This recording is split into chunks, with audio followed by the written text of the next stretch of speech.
Hello everybody, I'm Triple T and this is Too Many Toyotas. I'm here with my brother's 1987 Mazda 626 coupe, 2-liter, fuel injection. I'm doing a timing belt job on this one as well. I figured I'd do some sort of update because I haven't made a video in like 3 months. I'm showing my face for the first time that hasn't been accidentally because I don't care about people knowing my name anymore, but I'm still not going to say my full name. Yeah, so this timing belt is actually super accessible. There wasn't an engine mount here or anything. Just take the cover off, and then you got... I'm doing the camshaft seals is the main reason, because the camshaft is leaking all the way down. As you can see, there's oil everywhere. And right now I'm trying to get the water pump off, but I'm not going to do any work during the video because it's not a guide, as I should have said in my other Camry video. But, hey. So, anyway, just letting you know, guys, I'm doing an update. I don't know.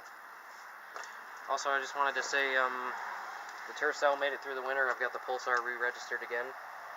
And the brown Tercel is around the corner there, but we've got that almost ready to run. I've got to put some CV axles in it, possibly. I just got the alternator working yesterday. I've been trying to sell it these last couple months, haven't had much luck. But probably because it's not a running car that can be used. Well, it is a running car, but just, yeah, it's kind of sketchy at the moment. Now, I was talking about the race car earlier. We have this in here. It's a 1997 Pontiac Sunfire, as I said, with a fully built 2.2-liter pushrod engine.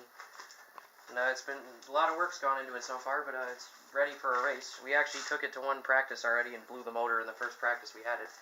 So we had to re-bore it out to .30 and then get a brand new piston for that, with just one cylinder. Basically what happened is we were running too hot of a spark plug mixture, and then yeah, it caused detonation in cylinder 4, which was the last one to get cooled by the water pump. It's the furthest from the water pump. So, yeah, that caused detonation in the cylinder, and that caused it to overheat very quickly. I wasn't watching the temperature gauge for maybe 3 laps, and that was all it took for it to go up to 240 and blow a hole straight through piston number 4. So, do I have that one? That's the question.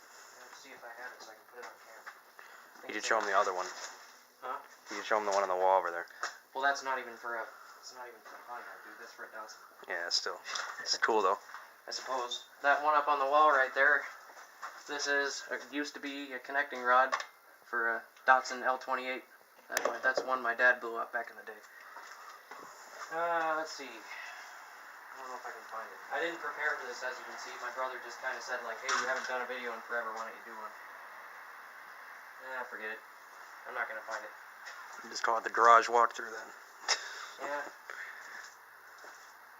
So, anyway, thanks for watching, guys. I'll see you later.